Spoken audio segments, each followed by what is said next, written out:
أعوذ بالله السميع العليم من الشيطان اللعين الرجيم.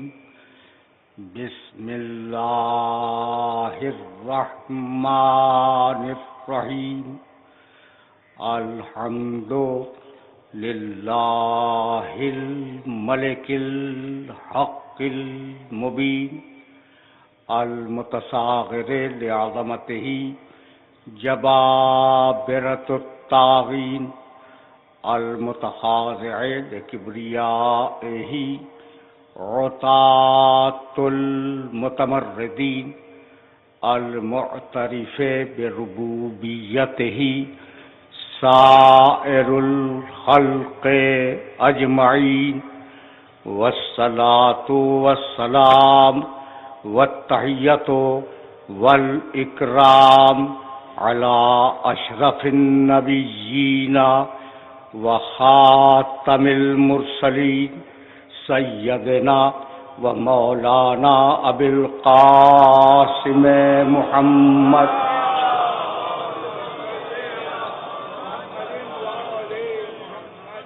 و اہل بیتہ الطیبین الطاہرین المعصومین المظلومین. اما بعد فقد قال اللہ سبحانہ وتعالی فی محکم کتابہ المبین. بسم اللہ الرحمن الرحیم. اقم الصلاۃ لدلوک الشمس الى غسق اللیل وقرآن الفجر انا قرآن الفجر کان مشہودا ومن اللیل فتہجد بہ نافلۃ لک عسیٰ ان یبعثک ربک مقاما محمودا. صلوات.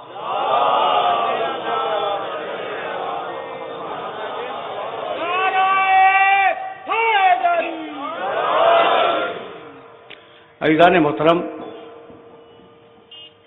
مقام محمود اور صدق و حق کے عنوان سے ہم نے جس سلسلے گفتگو کا آغاز کیا ہے وہ سلسلہ گفتگو اپنے دوسرے مرحلے میں داخل ہو رہا ہے. اقیم الصلاۃ لدلوک الشمس، نماز قائم کرو غروب کے وقت سے لے کر الی غسق اللیل، رات کے اندھیرے تک. غروب کا وقت، رات کا اندھیرا. وقرآن الفجر، اور صبح میں بھی نماز قائم کرو. تو وقت بتلایا قرآن نے کہ زوال کے بعد نماز قائم کرو، رات کے وقت نماز قائم کرو، اور صبح کے وقت نماز قائم کرو. تو اوقات نماز قرآن نے بتلائے اور طریقہ نماز میرے نبی نے بتلایا. طریقہ نماز میرے نبی نے بتایا. اور کل جیسا کہ میں اپنے محترم سننے والوں کی خدمت میں عرض کر رہا تھا کہ 18,000 مرتبہ مدینے والوں کو نماز پڑھ کے دکھلائی. یعنی 18,000 مرتبہ اس عمل کو لوگوں کے سامنے پیش کیا کہ ایسے پڑھنی ہے. تو جب 18,000 مرتبہ کی چیز یاد نہ رہے تو ایک آدھ مرتبہ کی چیز کیا یاد رہے گی؟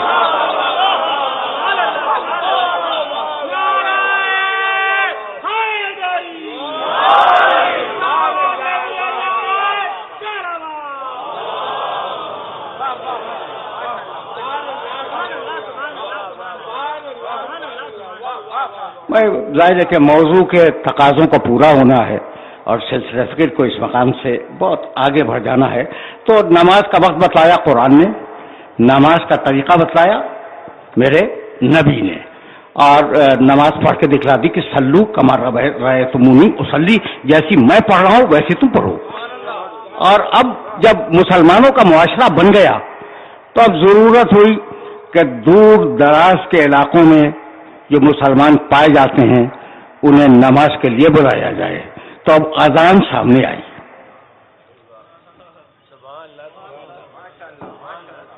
تھوڑا سا اس مرحلے فکر پہ آرام سے سن لو.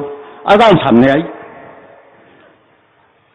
اذان میرے عقیدے کے مطابق وحی الہی سے آئی ہے. ٹھیک ہے، کچھ روایات پائی جاتی ہیں کہ بعض لوگوں کے مشورے سے اذان کی ایجاد ہوئی، لیکن چونکہ میں دین خدا کو مشوروں کا پابند نہیں سمجھتا،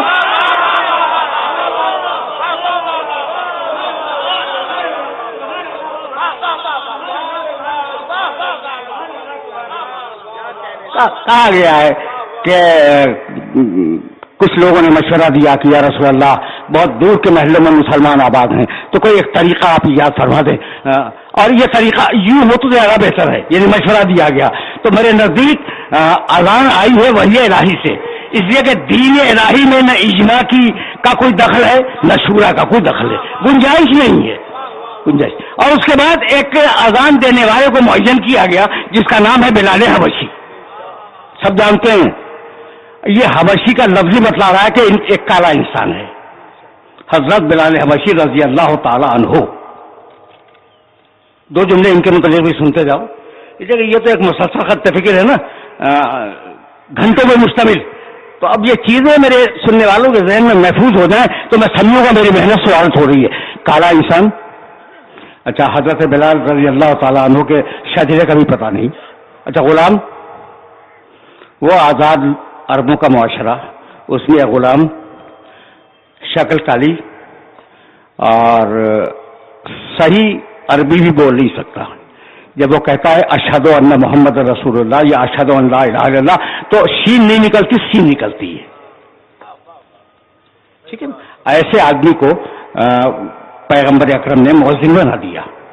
ٹھیک، کتنے اچھے عرب تھے صدر اسلام کے، اور کتنے خوبصورت مسلمان کے صدر اسلام کے، کہ جو رسول نے کر دیا اس کو چیلنج نہیں کیا کسی نے.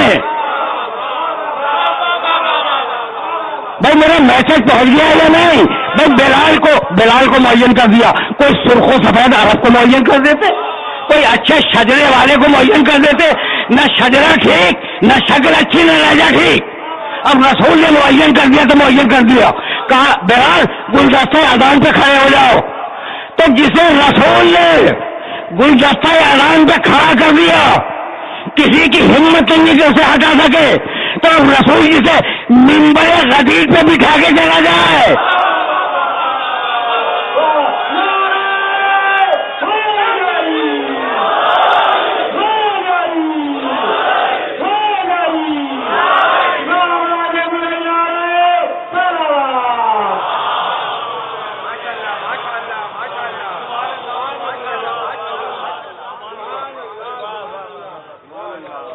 اب اذان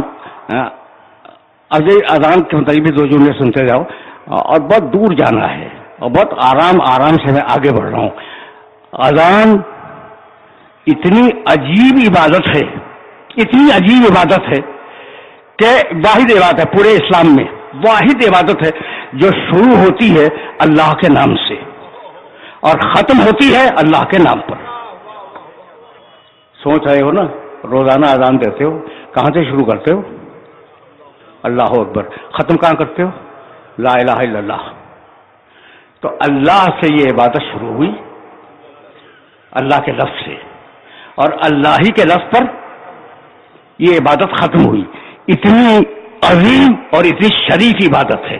توجہ رکھنا، یہی سبب ہے کہ جب بچے پیدا ہوتے ہیں مسلمان گھرانوں میں تو ان کے کان میں عقائد ہے نا، اذان میں عقائد ہیں، ان کے کان میں اذان اور اقامت کہی جاتی ہے نا. بھائی بہت توجہ رکھنا، اس لیے کہ میں آرام سے آگے بڑھ رہا ہوں اور کہیں تمہیں لے کے جاؤں گا، لیکن ابھی وہ منزل دور ہے. اچھا، تو اب ہم نے شروع کیا اللہ اکبر اور ختم کیا لا الہ الا اللہ پر. اللہ سے شروع ہوئی، لفظ اللہ سے، اور لفظ اللہ پہ اذان ختم ہوئی. ہم نے بچوں کے کانوں میں اذان بھی ڈال دی، اقامت بھی ڈال دی، تاکہ پیدائش کے وقت سے عقیدہ اسے کانوں میں پڑ جائے. ٹھیک، اور جب مرا انسان تو اسے تلقین پڑھائی، پھر عقیدہ سمجھایا. یعنی جب توجہ رکھنا، جب گہوارے میں آیا تو عقیدہ بتلایا، جب گور میں گیا گور یعنی قبر. جب گور میں گیا، لحد میں گیا تو عقیدہ بدلایا. یہی ہے نا. اب ایک روایت پڑھنے جا رہا ہوں اور خدا کی قسم سب نے لکھا ہے. سب سے جب میں یہ جملہ کہوں نا اس کا مطلب ہے کہ لوگ مختلف مسالک کے لوگ اس روایت پہ متفق ہیں. تو کب سکھایا عقیدہ؟ گہوارے میں. ٹھیک. اور پھر کب سکھایا؟ گور میں. بس میرے نبی نے کہا اطلبوا العلم من المہد الی اللحد. علم حاصل کرو گہوارے سے گور تک. اس پر عمل ہمارے فرقے کے علاوہ کوئی نہیں کرتا.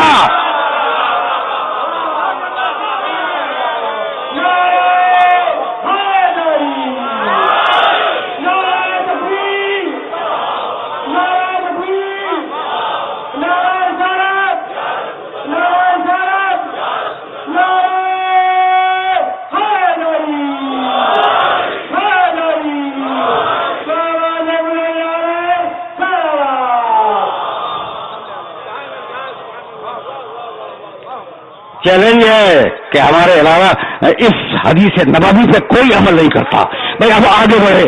اذان ختم ہوئی، اقامت ختم ہوئی اور اب اللہ اکبر. اور اب میرے نبی نے آواز دی لا صلاۃ الا بفاتحۃ الکتاب. نماز نہیں ہوگی اگر تم نے سورہ حمد نہیں پڑھی. سنی یہ روایت تم نے. بہت متفق بین الفریقین روایتیں سنا رہا ہوں جسے سب مانتے ہوں. لا صلاۃ الا بفاتحۃ الکتاب. نماز پڑھنی ہے تو نماز میں سورہ حمد پڑھو. اگر کوئی اور سورہ پڑھ دیا تو وہ ہم قبول نہیں کریں گے. بھائی عجیب ہے. میرا جی چاہتا ہے کہ میں جب نماز شروع کروں تو سورہ رحمان مجھے بہت پسند ہے.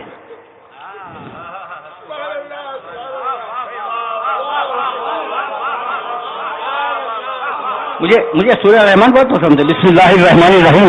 الرحمن علم القرآن خلق الانسان علم البیان. اس میں ریڈنگ بھی چل رہا ہے اور مجھے پسند ہے تو میں سورہ حمد کو ہٹا کے سورہ رحمان رکھ دوں. آپ اجازت دیتے ہیں؟ تو پورے مجمع سے سوال ہے. اچھا بھائی تو بات کیا ہوگی؟ بھائی رحمان بھی اللہ والا، سورہ حمد بھی اللہ والا، اور میں اپنا والا تو لانا نہیں چاہ رہا ہوں. اللہ والے کو ہٹا کے اللہ والا لانا چاہ رہا ہوں.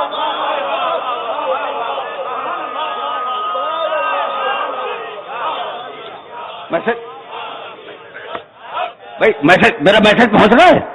بھائی آپ مجھے اجازت دیجیے. چلیے سورہ رحمان آپ کو پسند نہیں ہے تو آپ سورہ یاسین پڑھ لیجیے سورہ حمد کی جگہ پہ. وہ بھی اللہ والا ہے. بھائی ٹھیک ہے نا. سورہ بقرہ پڑھ لیجیے، بہت بڑا سورہ ہے، وہ بھی اللہ والا ہے. تو یعنی عجیب مرحلہ فکر یہ ہے، عجیب مرحلہ فکر یہ ہے کہ میں اگر یہ چاہوں کہ اللہ والے کو ہٹا کر دوسرا اللہ والا لے آؤں تو یہ بھی حرام ہے. تو آپ اللہ والے کو ہٹا کر اپنا والا کہاں سے لے کے آ گئے؟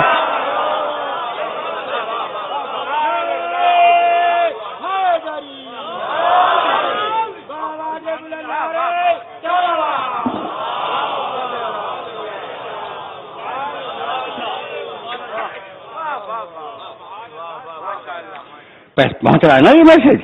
اچھا بھائی تو اب میں نے سورہ حمد پڑھا اور یہ میری مجبوری تھی. بسم اللہ الرحمن الرحیم الحمدللہ رب العالمین الرحمن الرحیم. اب قرآن مجید کے اس سورے کا ایک چھوٹا سا معجزہ دیکھتے جاؤ. بہت چھوٹا سا، زیادہ وقت نہیں لوں گا، لیکن موضوع سے متصل ہے اور موضوع ہی کو جسٹیفائی کرنا چاہ رہا ہوں میں. بھائی دیکھو اللہ نے ہمیں خلق کر دیا. ٹھیک نہیں بھائی رکو. کبھی ایسے بھی سنا کرو جیسے اس بار بول رہا ہوں. کبھی کبھی ایسے بھی سنو جیسے اس وقت میرا جی چاہ رہا ہے بولنے کا. دیکھو یہ جو سورہ ہے نا وہ آدھا ہے اللہ کے لیے. بسم اللہ الرحمن الرحیم الحمدللہ رب العالمین الرحمن الرحیم مالک یوم الدین. اتنا ہو گیا اللہ کی تعریف. اور اب اس کے بعد جو آدھا ہے وہ ہے بندے کے لیے. ایاک نعبد و ایاک نستعین اہدنا الصراط المستقیم صراط الذین انعمت علیہم غیر المغضوب علیہم ولا الضالین. یہی ہے نا. آدھا اللہ کے لیے ہے اور آدھا بندے کے لیے. اگر تم نے میری یہ بات آج سمجھ لی تو یقین کرو کہ سورہ حمد کا ایک مسئلہ تمہارے سامنے حل ہو گیا اور قرآن کا اعجاز تمہارے سامنے واضح ہو گیا کہ وہ قرآن کس طریقے سے بات کرتا ہے، کتنا کیلکولیٹڈ بات کرتا ہے. اچھا بھائی، تو اب اللہ نے یہ سورہ نازل کیا اور نصاب کا سورہ بنا دیا کہ نماز اس کے بغیر مکمل نہیں ہوگی. آدھا ہے اللہ کے لیے، سمجھ گئے، آدھا ہے بندوں کے لیے. اب میں ایک سوال کرتا ہوں کہ جناب میں بہت شکریہ ادا کرتا ہوں اللہ کا کہ اللہ نے مجھے بنا دیا، پیدا کر دیا، ٹھیک ہے نا. اب میرا رشتہ کیا ہے اس سے؟ کچھ بھی نہیں. اب میں کھانا کھاؤں گا، پانی پیوں گا، کیریئر بناؤں گا، اس دنیا میں رہوں گا، پھر دنیا سے چلا جاؤں گا. اب اللہ بیچ میں کہاں سے آتا ہے؟ سمجھ میں آئی بات؟ یعنی یہ اعتراض یورپ سے بار بار کیا گیا کہ بھائی اللہ نے خلق کیا، ہمیں انکار نہیں ہے، لیکن اب فائدہ کیا ہے اللہ کا؟ اب تو اللہ کا کوئی فائدہ نہیں، اس لیے وہ پیدا کر چکا، ڈن. تو اب ہمارا ربط اللہ سے کیا ہے؟ خدا کی قسم اس بات کو سوچنا. اس سورے میں 7 آیتیں ہیں، ٹھیک.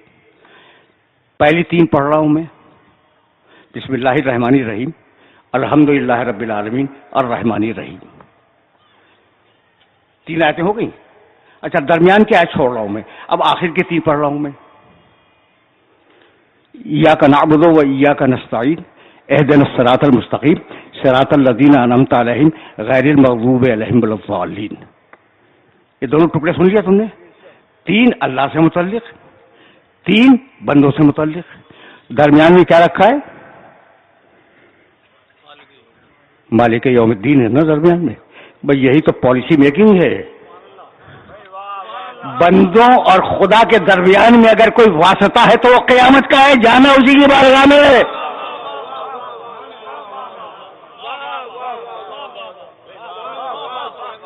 بہت بہت بہت دقیق مرحلہ فکر تھا.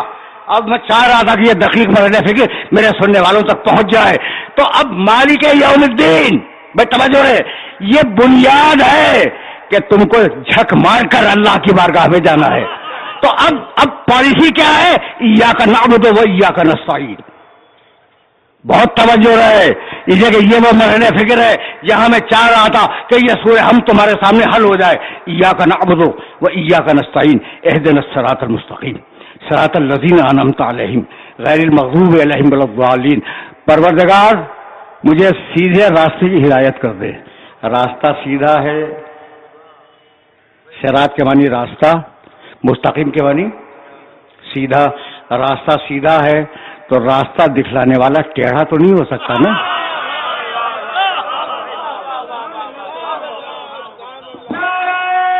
وہ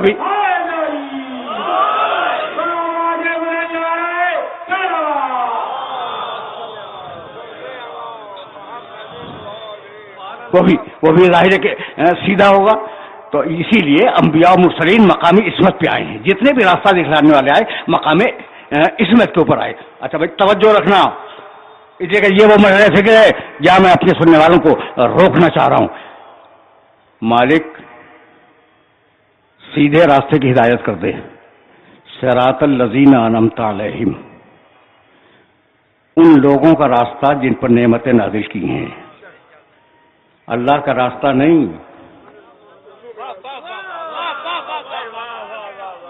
یعنی اللہ کی نماز میں کھڑے ہوئے ہیں تو یہ نہیں کہتے کہ پروردگار اپنا راستہ بتلا دے، ان لوگوں کا راستہ جن پر تم نے اپنی نعمتیں نازل کی ہیں. بھائی یہ تو وہ مرحلہ فکر ہے جہاں مجھے کچھ کہنے کی ضرورت نہیں ہے. مالک ان لوگوں کا راستہ دکھلا دے جن پر تو نے اپنی نعمتیں نازل کی ہیں. اب میں کیسے کہوں کہ قرآن میں ہے اللہ کا راستہ، وَأَنَّ هَذَا صِرَاطِي مُسْتَقِيمًا فَاتَّبِعُوهُ، میرا راستہ ہے، سیدھا ہے، اس کی پیروی کرو، اس راستے پہ چلو. تو اللہ کا بھی راستہ ہے. اللہ نے چل کے راستہ بنایا. بھائی دیکھو نا، تم چلتے ہو تو راستہ بن جاتا ہے، پگڈنڈی بن جاتی ہے، نشان بن جاتا ہے کہ یہ راستہ جا رہا ہے. تو ہم چل کے بناتے ہیں. تو کبھی اللہ چلا، کبھی وہ چل سکتا ہے؟ تو یہ کس کا راستہ؟ یہ کس کا راستہ؟ یہ نعمت والے ہیں کون؟ اللہ کہتا ہے راستہ میرا، اور اس پر ہے نعمت والے. تو کچھ ایسے چلنے والے تھے کہ جن کا چلنا اللہ کا چلنا تھا.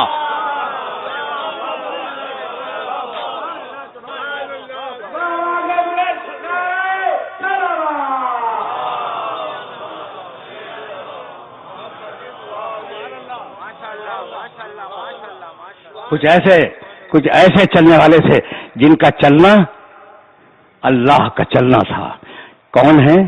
مغضوب نہیں ہے، اللہ کے غضب کا شکار نہیں ہے، ظالم نہیں ہے.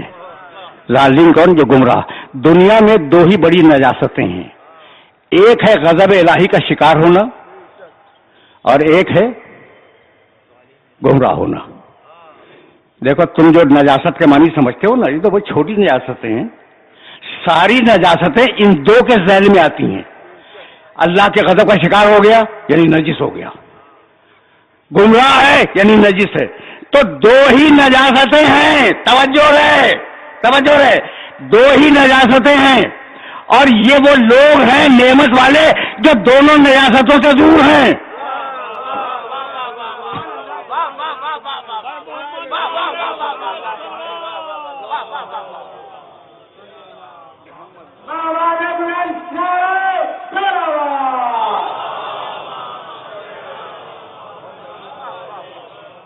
میں یہ چاہ رہا تھا کہ مجھے اپنی تائید میں کوئی حدیث نہ پڑھنی پڑے، کوئی آیت نہ پڑھنی پڑے، کامن سینس سے یہ بات واضح ہو جائے. تو ساری نجاستیں یا گمراہی میں ہیں یا اللہ کے غضب میں ہیں. ٹھیک ہے نا؟ تو جو لوگ نجاستوں سے دور ہوں گے وہی تو صاحب تطہیر ہوں گے نا. اگر حدیث پڑھ دیتا تم کہتے بھائی دیکھو یہ حدیث لے آئے، تو میں کامن سینس سے تمہارے سامنے ایک بات اسٹیبلش کرنا چاہ رہا تھا. اچھا بھائی، تو اب کچھ ہیں جو صاحبان تطہیر ہیں، بہت دور جانا ہے، بہت دور جانا ہے. اور میں چونکہ 10 دن کا مسئلہ ہے اور موضوع کے تقاضوں کو پورا ہونا ہے، اس لیے میں موضوع کے تقاضے پورے کر رہا ہوں تاکہ سلسلہ فکر آگے بڑھتا رہے. رک جانا بھائی اس مرحلے پر. کہنے لگے کہ ساری نجاستوں سے دور جو پاک ہیں وہ ساری نجاستوں سے دور ہیں. دیکھو بھائی، محبت ہوتی ہے ہمیشہ کمال سے، برائی سے تو محبت نہیں ہوتی نا.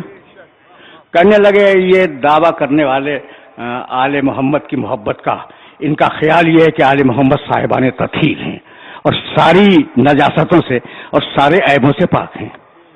یہی تو دعویٰ ہے، یہی دعویٰ ہے نا. اچھا، آپ بھی تشریف فرمائیں.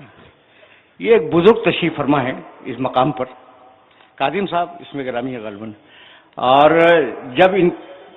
جب میں پہلی مرتبہ نشتر پارک کے ممبر پر بیٹھا تھا آج سے 35-36 سال پہلے، تو یہ یہیں تشریف فرما تھے.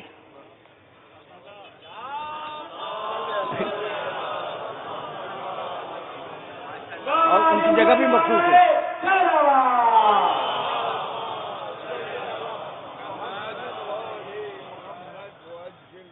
شاید 40 سال پہلے کی بات کر رہا ہوں میں.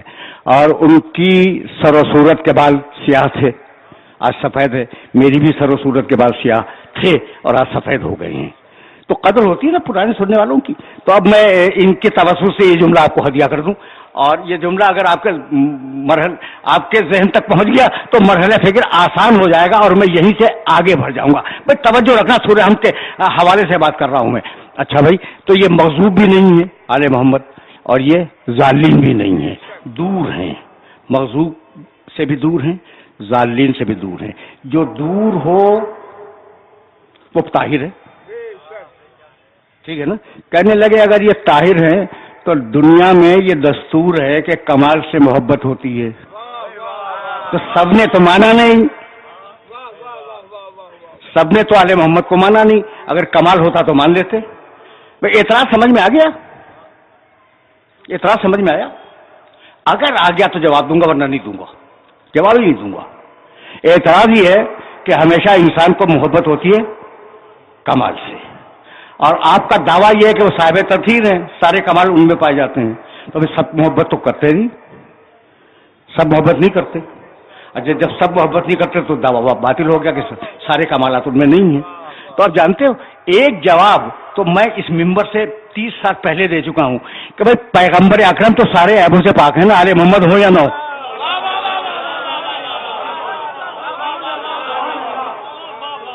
آل محمد سارے عیبوں سے پاک ہو یا نہ ہو، پیغمبر تو ہے نا. تو سب نے تو نہیں مانا اور سب نے محبت بھی نہیں کی. تو جو جواب وہاں دو گے وہ جواب آل محمد کے لیے دے دو. لیکن اب ایک جواب آج سنتے جاؤ. بس تمہارا دعویٰ یہی ہے، تمہارا دعویٰ یہی ہے کہ سب آل محمد سے محبت کیوں نہیں کرتے؟ تو آیت تو خود کہہ چکی ہے کہ اے آل محمد ہم نجاست کو تم سے دور رکھیں گے۔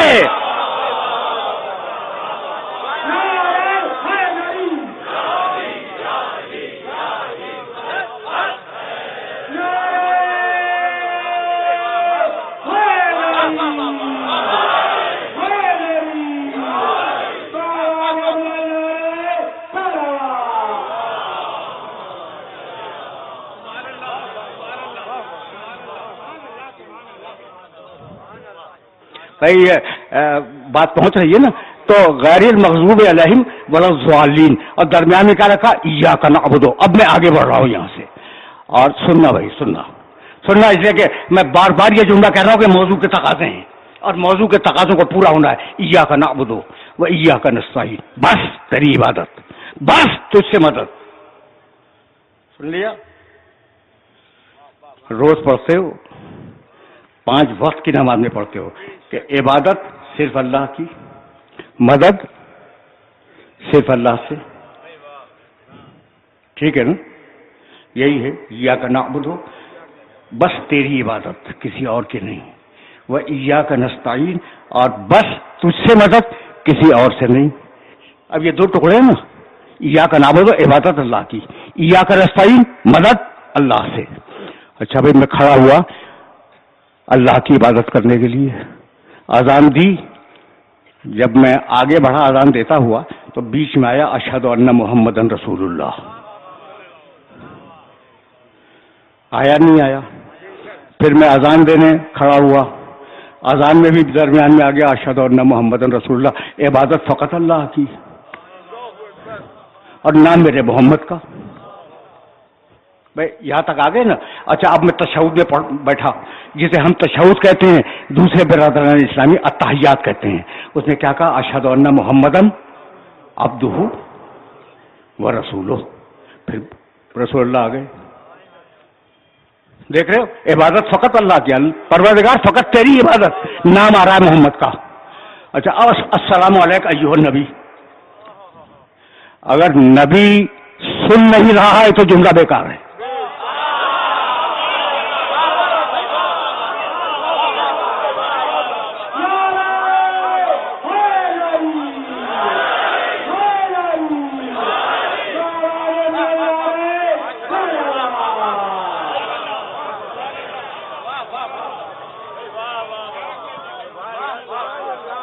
السلام علیکم ایھا النبی، اگر نبی سن نہیں رہا ہے تو جملہ بیکار، اور اگر سن رہا ہے تو حاضر بھی مانو، ناظر بھی مانو۔ بھائی بہت توجہ رہے۔ تو ایاک نعبد، عبادت فقط تیری، کسی اور کی نہیں، اور اس عبادت میں بار بار ذکر محمد۔ تو اب میں جملہ کہوں بھائی تم ایاک نعبد سے ذکر محمد نکال دو، ہم ایاک نستعین سے ذکر علی نکال دیں گے۔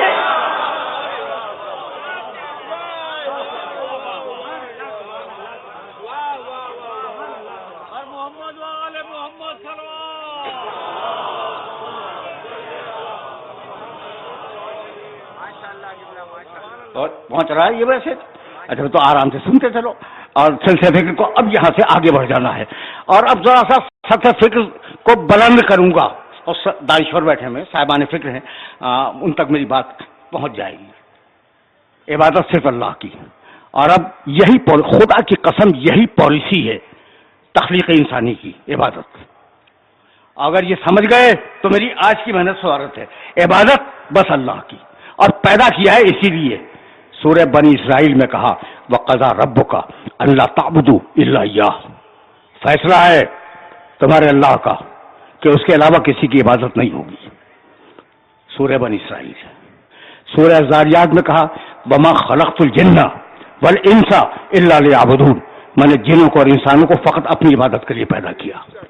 2 سورہ ہجر میں کہا وَاعْبُدْ رَبَّكَ حَتَّىٰ يَأْتِيَكَ الْيَقِينُ، عبادت کرو اپنے رب کی یہاں تک کہ موت آ جائے۔ دیکھ رہے ہو؟ سورہ یاسین میں آواز دی الم اعہد الیکم یا بنی آدم ان لا تعبدوا الشیطان انہ لکم عدو مبین وان اعبدونی، ھذا صراط مستقیم. اے آدم کے بیٹو، ہم نے کیا تم سے عہد نہیں لیا تھا کہ تم شیطان کی پیروی نہیں کرو گے؟ وہ تمہارا دشمن ہے، بس میری عبادت کرو، یہی صراط مستقیم ہے. سن رہے ہو آیات عبادت؟ یہ عبادت کی آیتیں پہنچ رہی ہیں. اور اب سورہ قریش میں آواز دی، بسم اللہ الرحمن الرحیم، لإیلاف قریش ایلافہم رحلۃ الشتاء والصیف فلیعبدوا رب ھذا البیت الذی اطعمہم من جوع وآمنہم من خوف. بس اللہ کی عبادت کرو، خوف امن سے بدل جائے گا، بھوک سیری سے بدل جائے گی. عبادت کرو اللہ کی. یہاں تک آگے میرے ساتھ بہت آرام سے آئے ہو.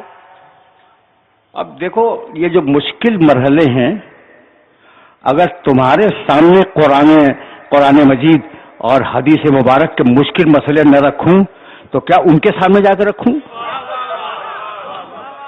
جو کچھ سمجھتا ہی نہیں ہے؟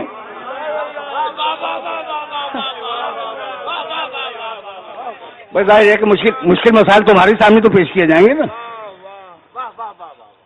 ہے نا. تو اب یہ مشکل مسئلہ سننا، اب بہت مشکل بھی نہیں ہے تو میں کہیں لے جاؤں گا. تو مقصد تخلیق انسانی عبادت، اللہ کی ڈیمانڈ ہے عبادت کرو، اللہ کا مطالبہ ہے عبادت کرو، اور جتنی بھی کرو وہ کم ہے. یہاں تک آگے میرے ساتھ، اللہ کا مطالبہ عبادت کرو، جتنی بھی کرو گے وہ کم ہے، اس لیے کہ مطالبہ ہی یہ ہے کہ عبادت کرو. اچھا عبادت کا مطلب فقط نماز پڑھنا نہیں ہے، اب میں گریٹر اسکوپ پہ بات کر رہا ہوں. عبادت اس کی مرضی کے مطابق زندگی گزارنا. اب میں بتاؤں، خدا کی قسم یہ عبادت اتنی مشکل چیز ہے کہ صبر کرنا عبادت ہے، صبر کرنا عبادت ہے. اور حضرت ایوب علیہ السلام بڑے صابر مشہور ہے، صبر ایوب مشہور ہے، لیکن اللہ نے ان سے یہ نہیں کہا کہ ایوب تم نے بہت صبر کیا اب بس کرو. نہیں کہا، خدا کی قسم نہیں کہا، کہیں نہیں ہے. اچھا نوح علیہ السلام کے لیے کہا اچھا شکر عبادت ہے، جیسے صبر عبادت ہے ویسے شکر عبادت ہے. نوح علیہ السلام کے لیے فرمایا انہ کان عبدا شکورا، وہ ہمارا شکر گزار بنتا تھا، بہت شکر کیا.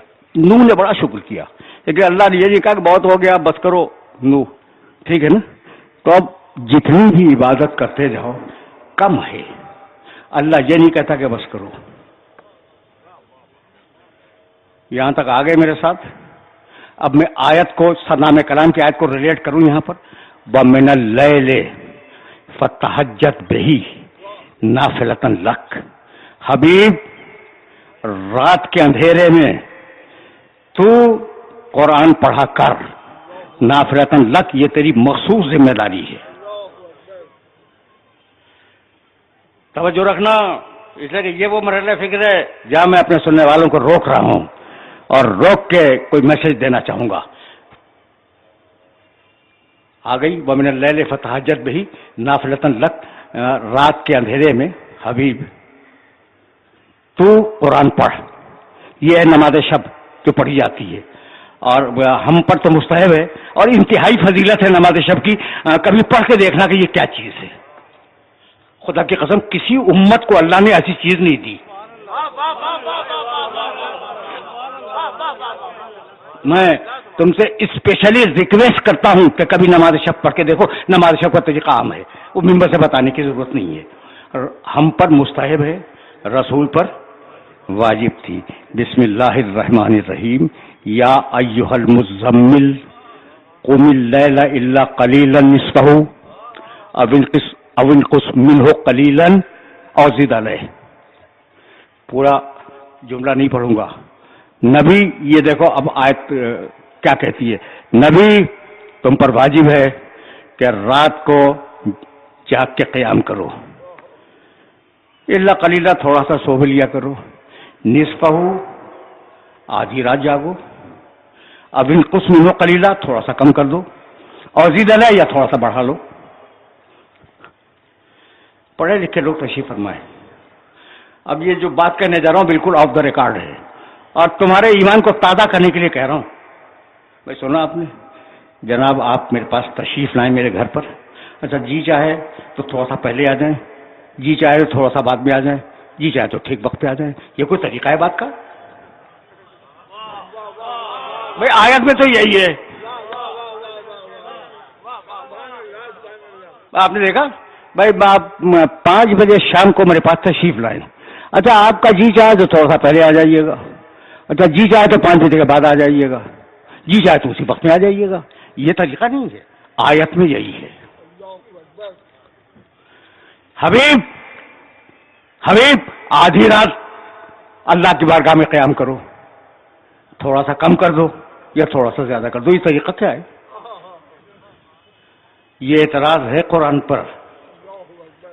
اور آج تم ایک بات سن کے جاؤ اور اسے ہمیشہ ہمیشہ کے لیے یاد رکھنا. خدا کی قسم اگر آل محمد نہ ہو تو قرآن کی ایک آیت بھی سمجھ میں نہ آئی.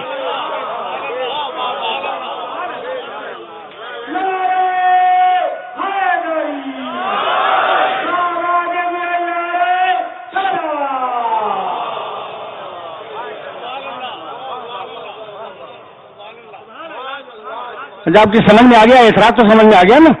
تو عرب کے بہت بڑے دانشور نے کہا کہ بھائی یہ اللہ کی کتاب ہے, یہ تم مانتے ہو. وہ مسلمان نہیں تھا. اس نے کہا یہ اللہ کی کتاب کہ رسول سے کہہ رہا ہے کہ بھائی آدھی رات تک اللہ کی بارگاہ میں قیام کرو. اچھا جی چاہے تو کچھ کم کر لو, جی چاہے تو کچھ زیادہ کر لو. یہ طریقہ کیا ہے بات کا؟ ٹھیک, گھبرا گئے سارے مسلمان. یہ واقعی بات کا طریقہ یہ نہیں ہے. سارے مسلمان گھبرا گئے. جب مسلمان گھبرائے تو اس کے پاس آئے جو قرآن کا وارث تھا.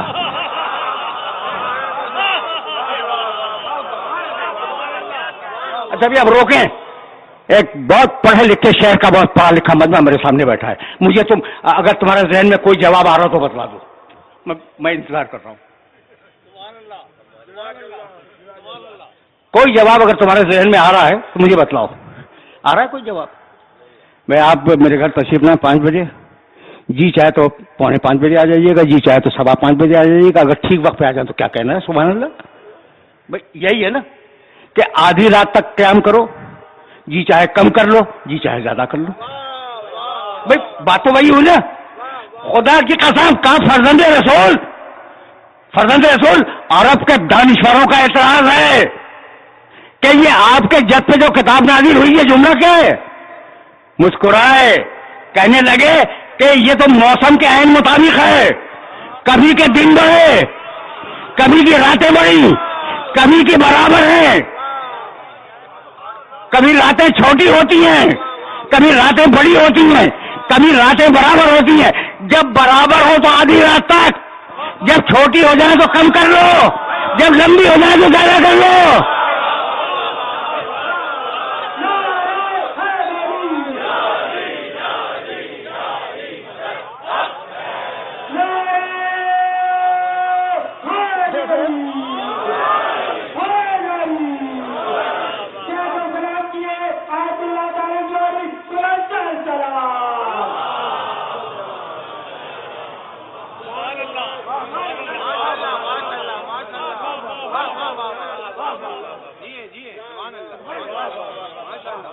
بہت آرام سے سننا.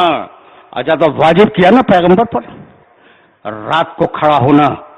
فتہجد ومن اللیل فتہجد بہی, واجب ہے. حبیب رات کے ایک حصے میں تم اللہ کی بارگاہ میں قرآن کے ساتھ کھڑے ہو جاؤ, تلاوت کرو.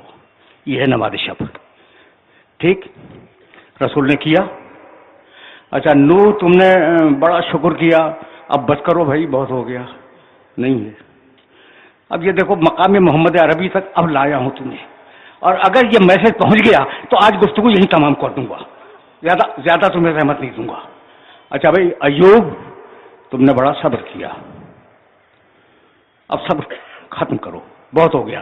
میری ڈیمانڈ سے زیادہ ہو گیا. نہیں کہا نا کسی نبی کو پروردگار نے یہ نہیں کہا کہ تمہاری عبادت میرے مطالبے سے زیادہ ہو گئی. خدا کی قسم نہیں کہا. اور اگر کہا تو میرے محمد کے لیے کہا بسم اللہ الرحمن الرحیم طٰہٰ ما انزلنا علیک القرآن لتشقیٰ. حبیب میں نے قرآن اس لیے نازل نہیں کیا تھا کہ پوری رات کھڑا رہے.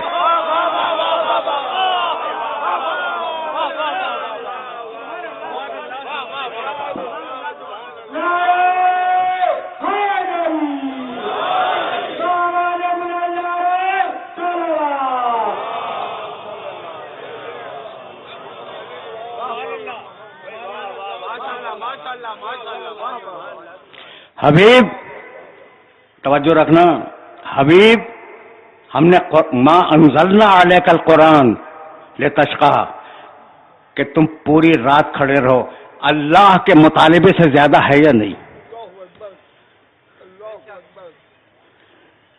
جیسا باپ ویسی اولاد، جیسا نبی ویسی ذریت، پوری تاریخ انبیاء میں کوئی نہیں ملا جو اللہ کے مطالبے سے زیادہ کر کے دکھلا دے۔ اگر ملا ہو تو بتلا دو۔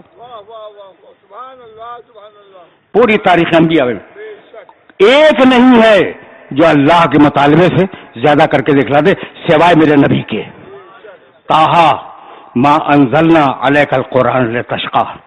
اب تم تک ایک میسج پہنچاؤں گا اور وہ میسج پہنچ گیا پھر میں آگے بڑھوں گا۔ جیسا نبی ویسی ذریت، نبی نے اللہ کے مطالبے سے زیادہ کیا نا، ٹھیک۔ اب ذریت کو دیکھو بھائی، قرآن میں ہے یسألونک ماذا ينفقون، پڑھے لکھے ہو اس لیے یہ حوالہ دے رہا ہوں، اور آج میں نے ذرا ڈفرینٹ طریقے سے بات کی ہے، اور ضروری نہیں ہے کہ ہر روز اس طریقے سے بات ہو، لیکن اب جب یہاں تک آ گیا ہوں تو یہ جملہ ضرور کہوں گا، پھر دوہرا رہا ہوں کہ رسول نے اللہ کے مطالبے سے زیادہ عبادت کر کے دکھلائی۔ اور اب دیکھ رہا ہوں نبی کی اولاد، یسألونک ماذا ينفقون قل العفو، قرآن میں یہ جملہ ہے کہ یا رسول اللہ یہ بتلائیے کہ جو بار بار قرآن کہتا ہے اللہ کی راہ میں خرچ کرو، اللہ کی راہ میں خرچ کرو، تو کتنا خرچ کریں؟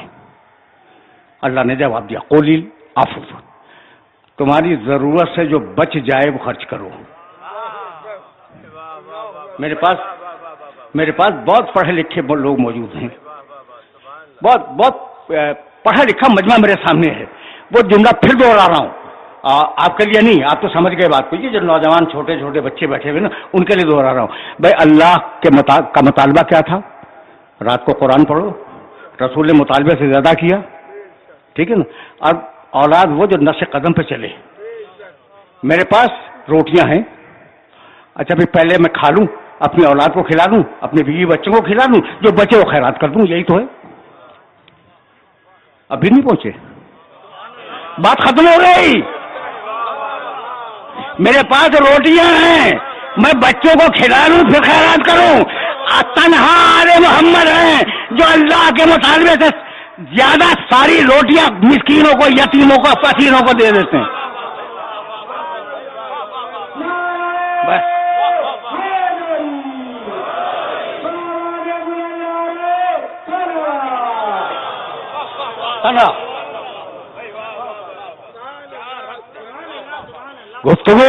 گفتگو اس مرحلے پر تلخیص پا جائے گی۔ اللہ کے مطالبے سے زیادہ کر کے دکھلایا محمد رسول اللہ نے، اور اللہ کے مطالبے سے زیادہ کر کے دکھلایا آل محمد نے۔ تو اب ایک رشتہ عبادت کا رشتہ، ایک رشتہ اللہ سے، بس تقریر آخری مرحلوں میں داخل ہو گئی۔ تمہارا ایک رشتہ اللہ سے، تمہارا دوسرا رشتہ، دیکھو عبادت ہی کے دائرے میں یہ ساری بات ہو رہی ہے، کائنات سے، چونکہ کائنات سے استفادہ کر رہے ہو۔ اللہ سے جو تمہارا رشتہ ہے وہ عبادت کا رشتہ ہے، کائنات سے جو تمہارا رشتہ ہے وہ استفادے کا رشتہ ہے۔ سورج کی دھوپ، چاند کی چاندنی، ہواؤں کی تازگی، دریا، پانی، یہ چیزیں تم استفادہ کر رہے ہو کائنات سے، تو کائنات سے رشتہ ہے استفادے کا۔ اللہ سے رشتہ ہے عبادت کا، اور ایک رشتہ اور بھی ہے معاشرت کا، اپنے جیسے انسانوں سے رشتہ۔ تقریر آخری مرحلے پہ آ گئی، اور اب اس سے زیادہ زحمت نہیں دوں گا، پوری طرح سمجھ لو، پھر میں اس بات کو واضح کروں گا کہ میں کہنا کیا چاہ رہا ہوں، اور یہی بات مکمل کر دوں گا۔ تو اللہ سے رشتہ عبادت والا، وہ کہے ہم مانیں، وہ حکم دے ہم حکم پہ عمل کریں۔ کائنات سے رشتہ، اسے استفادہ کریں، اور اپنے جیسے انسانوں سے رشتے۔ اب اپنے جیسے انسانوں سے جو رشتے ہیں وہ کتنے قسم کے ہیں؟ بڑے کا چھوٹے سے رشتہ، چھوٹے کا بڑے سے رشتہ، برابر کا رشتہ، اپنی ذات سے رشتہ۔ دیکھو یہ سوشل سائنسز میں پڑھو گے جو میں اتنی آسانی سے تمہیں بیان کر کے جا رہا ہوں. یہ سوشل سائنسز کے مسائل ہیں. تو ایک رشتہ تمہارا اپنے سے بڑے سے، جو تم سے بڑا ہے اسے رشتہ، ٹھیک، باپ. اور ایک رشتہ چھوٹے سے بیٹا. میں اپنے باپ کا بیٹا ہوں، لیکن میں اپنے بیٹے کا باپ ہوں. پوری طرح سمجھ لیا؟ پوری طرح سمجھ لیا نا؟ اچھا بھائی، تو اب پوری بات تو سن لو. میں اپنے باپ کا بیٹا ہوں. دیکھو آج میں نے بات سطح عمومی سے بلند کر دی تھی، اب ہر روز تو بلند نہیں ہوگی نا، لیکن جو کہنا چاہ رہا ہوں وہ سنو اور مجھے اجازت دے دو. پھر سننا. میں اپنے باپ کا بیٹا ہوں، بڑے سے رشتہ. میں اپنے بیٹے کا باپ ہوں، چھوٹے سے رشتہ. میں اپنے بھائی کا بھائی ہوں، برابر کا رشتہ. 3 رشتے ہو گئے. اور اب ایک رشتہ اور ہے، اپنی ذات سے رشتہ. میں ہوں کون بھائی؟ میں ہوں کون؟ تو میں سید الشہداء کا ایک ادنا سا ذاکر ہوں. یہ میرا رشتہ ہے مجھ سے.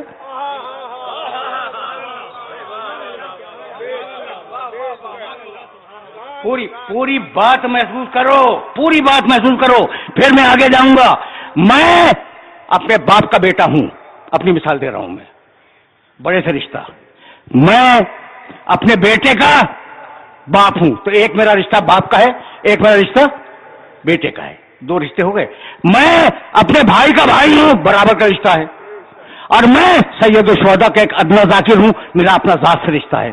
4 ہی تو رشتے ہوتے ہیں نا، 5واں کوئی نہیں ہوتا. سن لیا بھائی؟ سبحان اللہ تو فرما رہے ہیں. نکلا کیا اس میں سے؟ یہ جو میں بار بار دوہرا رہا ہوں بھائی، اس میں کیا نکلا؟ اور یہی میرا آخری جملہ ہے، اور اس کے بعد ظاہر ہے میں صاحب کے چند جملے تو عرض کروں گا. پھر سننا.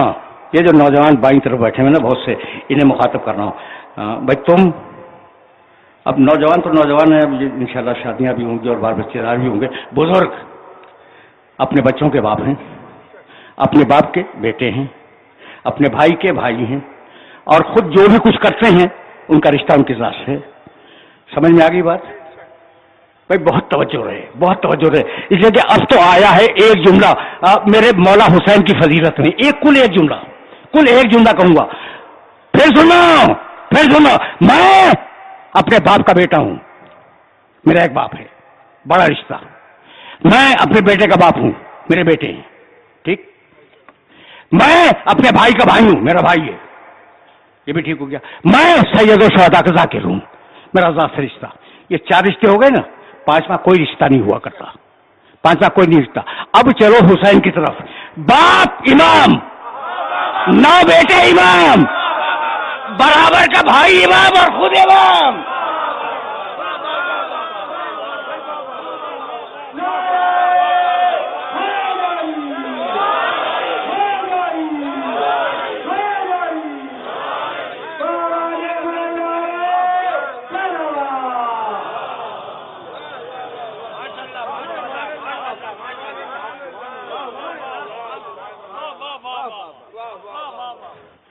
میں سے پہنچ گیا.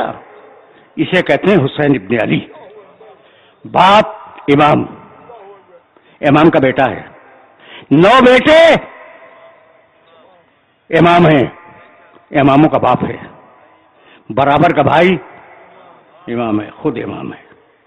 بس میرے عزیزوں، میرے دوستوں، حسین تک آ گئے تو حسین کی اس فضیلت کو یاد رکھنا.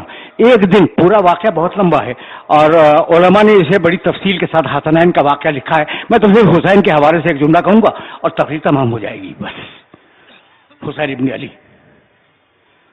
بچے گم ہو گئے تھے اور بچوں کو لیا اور ایک کو رسول نے گود میں اٹھایا، اس کا نام تھا حسین.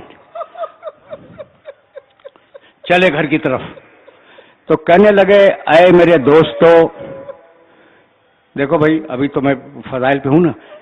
یہ ہے حسین کے نام کی تاثیر. سزائیں بلند ہو گئی، لیکن یہ جملہ سن لو. کہنے لگے بہت سے صحابہ کرام رضوان اللہ علیہم اجمعین وہ رسول کے ساتھ تھے، حسین گود میں ہے. کہنے لگے تمہیں بتلاؤں کہ خیر الناس سے ابن و امن کون ہے؟ کائنات میں ماں اور باپ کے اعتبار سے سب سے بہتر کون ہے؟ تو ان کا یا رسول اللہ آپ بہتر جانتے. کہا جی میرا بیٹا حسین.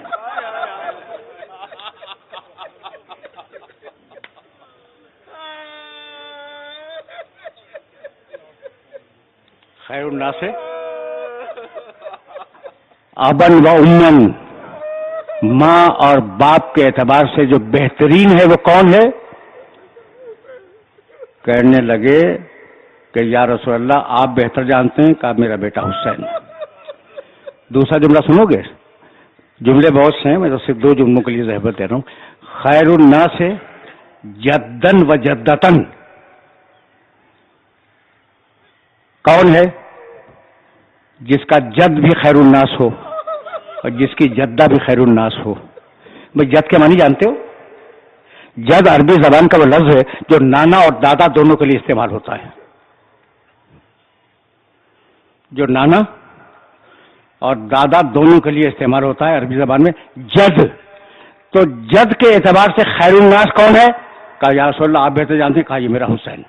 یعنی حسین کا نانا بھی سب سے اچھا، حسین کا دادا بھی سب سے اچھا، حسین کا نانا بھی سب سے اچھا، حسین کا دادا سب سے اچھا. حسین کے نانا کو تو سب جانتے، محمد رسول اللہ. حسین کا دادا کون تھا؟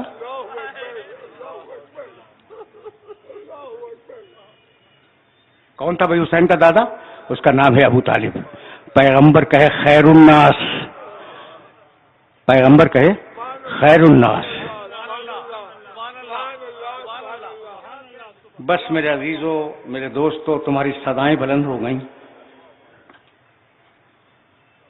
اب لوگ مشرک کہیں کچھ بھی کہیں، رسول نے تو کہہ دیا کہ اس کا دادا خیر الناس تھا، کائنات کے سارے داداؤں سے بہتر تھا. ٹھیک ہے نا؟ اور اگر یہ دادا نہ ہوتا، کل میں تفصیل بیان کر کے گیا تھا، اسی دادا کی نسل تو کٹی ہے کربلا کے میدان میں. بھائی کل جو میں نے بنی ہاشم کی تفسیر بیان کی، اس میں کیا ابو طالب کے اولاد سے باہر کا بھی کوئی تھا؟ کربلا تک بات آ گئی. تو 2 جملے سنو، اور اس سے زیادہ آج زحمت سماعت نہیں دوں گا. فضائل پر تمہاری آوازیں بلند ہو گئیں، تو زیارت ناہیہ کا ایک جملہ سنو. زیارت ناہیہ جانتے ہو؟ میرے مولا صاحب الزمان کی طرف منسوب ہے. ایک زیارت ہے جو میرے مولا صاحب الزمان کی طرف منسوب ہے. اس میں ایک جملہ ہے کربلا والوں کے لیے: السلام علی الطارحین عن الاوطان. ان لوگوں کے سلام ہو جن سے زبردستی وطن چھڑوایا گیا.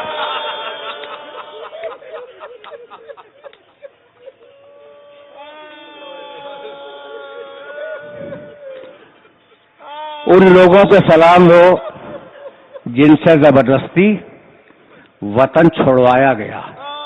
جو لوگ خوشی سے وطن چھوڑتے ہیں وہ روتے ہوئے نہیں جاتے. جب حسین ابن علی مدینے سے نکلے ہیں تو کون سا شخص تھا سفر کرنے والا جو گریہ نہیں کر رہا تھا؟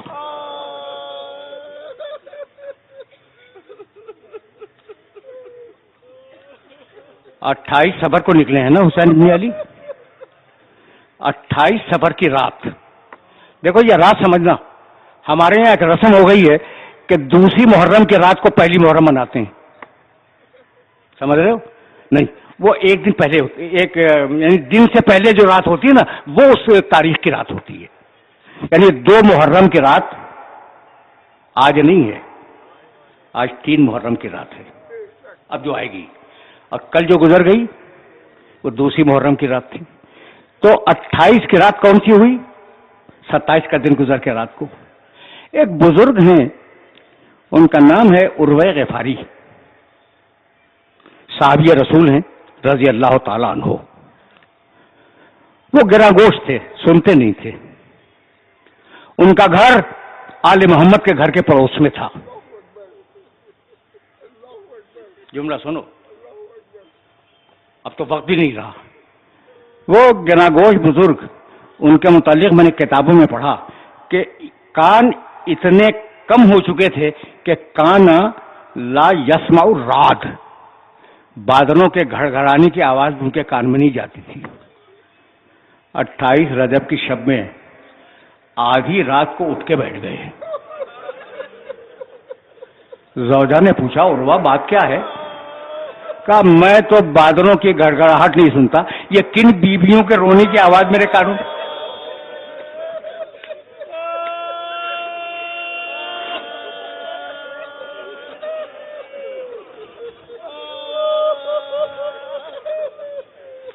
کہا عروہ یہ فاطمہ زہرا کی بیٹیاں رو رہی ہیں. روتے ہوئے رخصت ہوئے مدینے سے. 2 جملے کربلا تک پہنچانا ہے, محرم کی دوسری بھی گزر رہی ہے. 8 ذی الحجہ کو حسین ابن علی نے مکے سے رخت سفر باندھا کربلا کی طرف جانے کے لیے. محمل تیار ہیں, بیویاں ہودجوں میں بیٹھ چکی ہیں. حضرت عبداللہ ابن عباس کا نام سنا ہے نا, بہت قریبی صحابی بھی ہیں, رشتہ دار بھی ہیں علی کے, اور شاگرد بھی ہیں علی کے. اب ظاہر ہے کہ حسن ابن علی سے اور حسین ابن علی سے ان کا تعلق کیا ہوگا. آئے, محمل تیار تھے بیویوں کے. کہنے لگے کہ مولا, حسین سے کہنے لگے ٹھیک ہے اب آپ جا رہے ہیں, امام وقت ہیں, آپ کا فیصلہ ہے جائیں, لیکن بیویوں کو یہیں چھوڑ جائیں.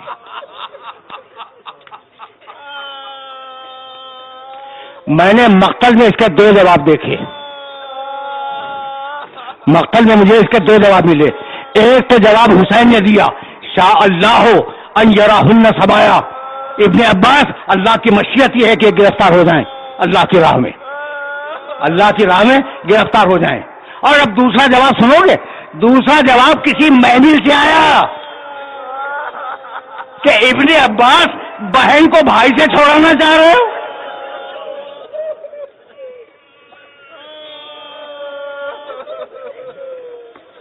اجرکم علی اللہ. دیکھو گھنٹہ مکمل ہو گیا, 2 جملوں کی مجھے اجازت دے دو اور بات کو میں مکمل کر دوں. قافلہ چلا, محرم کی دوسری تاریخ آئی.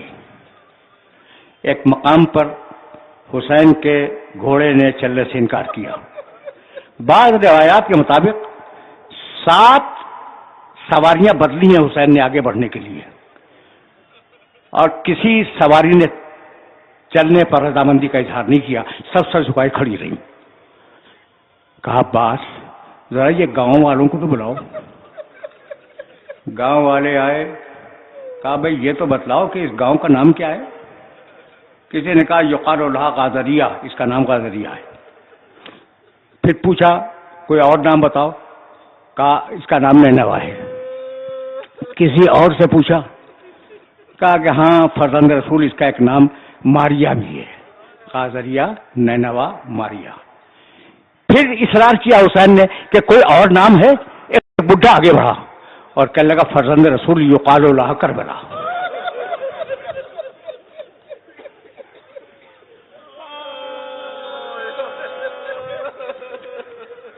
فرزند رسول اس کا ایک نام کربلا بھی ہے. بس یہ سننا تھا. کہنے کہ بھیا عباس اترنے کی تیاری کرو. واللہ ہاں ہونا مناخ رکابنا, خدا کی قسم یہیں ہماری سواریاں ٹھہر جائیں گی. ہاں ہونا تذبح اطفال ہونا, یہاں ہمارے بچے ذبح کیے جائیں گے. وہ ہاں ہونا تذبح حریم ہونا, اور یہاں ہمارے اہل حرم اسیر کیے جائیں گے. عباس خیمے لگاؤ. بس 2 جملے سنو, مجھے اجازت دے دو.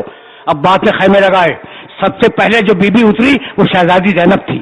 سکینہ کو گود میں لے کے ایک خیمے میں تشریف لے گئی. جیسے ہی بیٹھی زرد مٹی اڑی سکینہ کے بالوں پہ گری.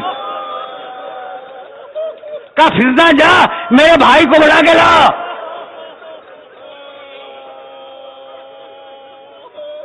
حسین آئے. کہا بھیا اس زمین سے تمہارے خون کی خوشبو آ رہی ہے, جتنی جلد ممکن ہو اس زمین سے نکل جاؤ. کہا بہن اب اس زمین پر قیامت تک کے لیے رہنا ہے. یہ کہہ کے بس 2 جملے سنو اور مجھے اجازت دے دو. یہ کہہ کے کہا عباس, میں نے تفصیلات چھوڑ دی ہے, عباس گاؤں والوں کو بلاؤ, ہم یہ زمین خریدنا چاہتے ہیں.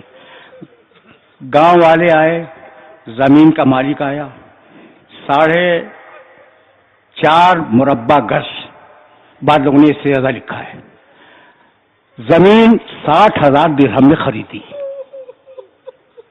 تحریر نامہ ہوا، جب تحریر لکھی جا چکی، بچی آخری جملہ سنو، تم رو چکے، محرم کی دوسری تاریخ ہے، کہنے کی ضرورت نہیں ہے. جب تحریر مکمل ہو گئی نا تو حسین نے وہ زمین ان کو ہیبہ کر دی. بھائی یہ بتاؤ کیا حسین بغیر خریدے ہوئے نہیں رک سکتے تھے؟ میرا مولا امام ہے، اس نے زمین خرید لی تاکہ اب جو فوجی آئیں تو وہ جارے ہوں، ظالم کہلائیں. مالک بنے زمین کے، اور کہا اس مالک سے کہ یہ زمین میں نے تجھے ہیبہ کر دی، بس 3 شرطیں ہیں. یہ آخری شرطیں سنو، تم رو چکے 3 شرطیں ہیں. پہلی شرط تو یہ ہے کہ جب یزید کی فوجیں چلی جائیں تو ہمیں دفن کر دینا. دوسری شرط یہ ہے کہ اگر کوئی ہمارا نشان قبر پوچھتا ہوا آ جائے اسے بتلا دینا. اور تیسری شرط یہ ہے کہ اگر کوئی ہماری قبر کی زیارت کے لیے آئے تو 3 دن مہمان رکھنا. آخری جملہ سنو، بنی اسد کے لوگ روتے ہوئے چلے، کہا اپنی عورتوں کو بھیج دو. عورتیں آئیں تو کہنے لگے اے بنی اسد کی عورتوں، میں خدیجہ کا نواسا ہوں، میں فاطمہ زہرا کا بیٹا ہوں، میں زینب کا بھائی ہوں. اگر تمہارے مرد ہمیں دفن کرنے کے لیے نہ آئے تو پانی بھرنے کے بہانے سے آنا، ہمیں دفن کر دینا. عورتیں روتی ہوئی جا رہی تھی، کہا اپنے چھوٹے چھوٹے بچے بھیج دو. بچے جمع ہوئے تو کہنے لگے بچوں، بنی اسد کے بچوں، میں تمہارے جیسے چھوٹے بچوں کا باپ ہوں، میں اصغر کا باپ ہوں، میں سکینہ کا باپ ہوں. اگر تمہارے ماں باپ ہمیں دفن کرنے کے لیے نہ آئے تو کھیلنے کے بہانے سے آنا اور ایک ایک مٹھی خاک اٹھا کر آنا.